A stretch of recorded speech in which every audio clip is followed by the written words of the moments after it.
we're really looking for instrumentalists right now. If we can get back to where we're using a choir, then we can probably bring some more vocalists in. But my concern is that if we say, hey, if you want to sing, come sing with us, we don't really have a place to put them if we say, well, they're not really ready to sing with us yet. So I've kind of limited that to instrumentalists right now. I've talked to a couple.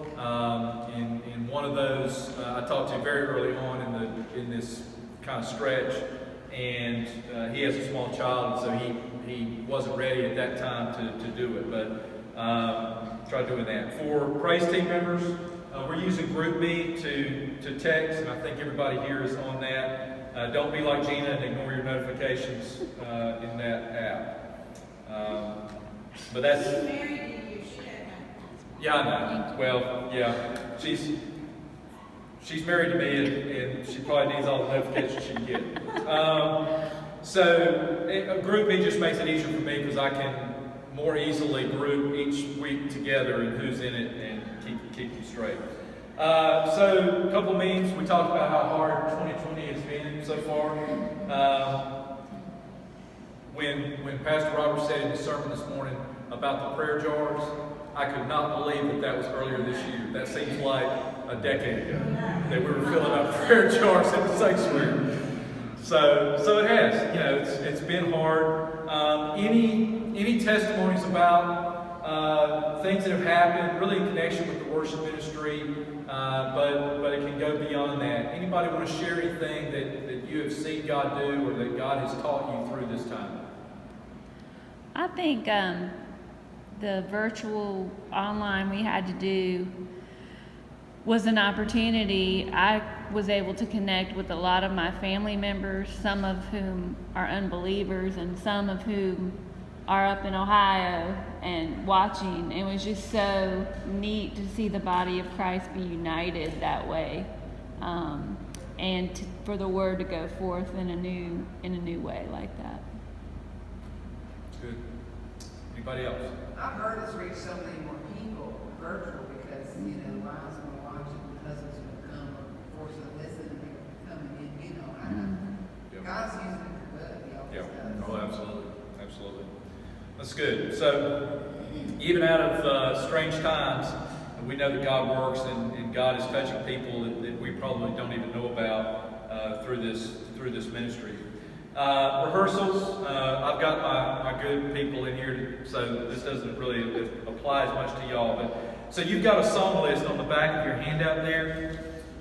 Here's the idea behind that song list. So back in the day, our song list consisted of every song that we had ever heard and had ever done in church before. So once we had done it, it was on our song list in perpetuity. And this is, I'm talking pre-Loftus in this time. So what happened was you didn't really know what songs you were going to do until you got to practice, and you would do 5 songs, and they might be 5 songs that you haven't done in 6 months.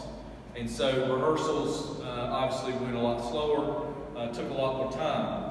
The secondary problem of that is it wasn't just hard on the band and the musicians, but it was really hard for the congregation because there was no continuity with the songs that the congregation was singing each week. And you look at even in the traditional service, you have a hymn book, but you only use a very small percentage of the hymns that are out of that hymn book. There's a lot more hymns in there, and I grew up in church. There's a lot more hymns in the hymn book that I've never heard than the ones that we do. So the idea behind the song list is every quarter we come up with the 40 songs that we want to choose from for that quarter. It's not, my personality is such that I can say it absolutely positively has to come off this list, but that doesn't work. So usually we'll throw one in, or a new song will hit us, and we'll kind of put that in. But what this does is it allows our musicians to have a set number of songs that they can be working on, that they can learn, and helps our congregation also hear some of the same songs throughout that quarter. And we don't, So if you, the song list that we have, we've been operating off the song list since March, and so this is a new one. We'll operate off this from August through November, and well, really from September through November, because August is almost done, believe it or not. And then we'll have to throw some Christmas stuff on there. But that's the reason for that. If you on the front of your handout, I'm skipping ahead here, you see the codes. All you have to do is open up your camera on your smartphone and let it scan that, and it's going to pop up a notification with a website a link that you click on. If you're a Spotify user, you can use those, but otherwise, that YouTube playlist is these 39, 40 songs, and all the videos there in a playlist for you to listen to. So if you, I know sometimes we'll just let something like that run in our house if we're working on something or cleaning up. Our musicians have done a really good job of preparing in advance, and that comes from the song list as well. Since we know what we're doing, we try to put the songs in Planning Center early enough.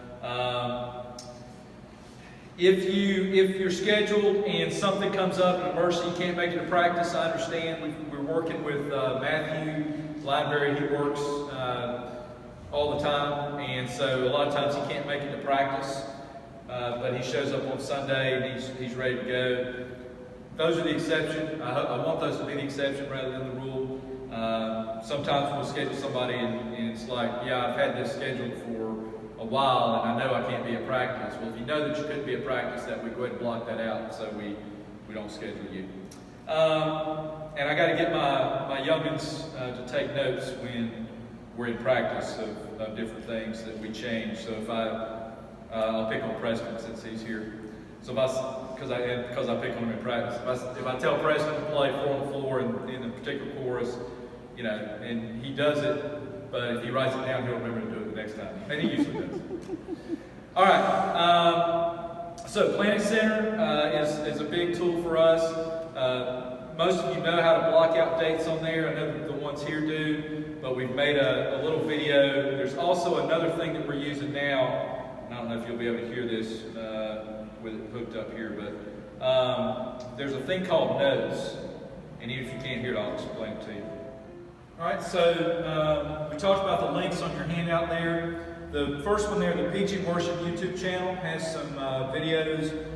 There's a video I've done on how to use the in-ears, how to use the Mi's, how to adjust that.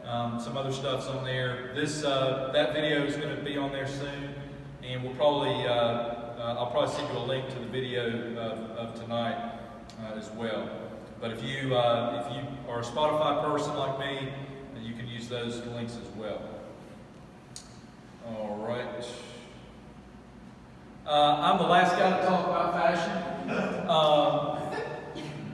And so at the contemporary service, or at the 11 o'clock, I guess we should call it a contemporary service, but you'll see a wide range of styles and stuff there. We should try to be not too nice and not too casual.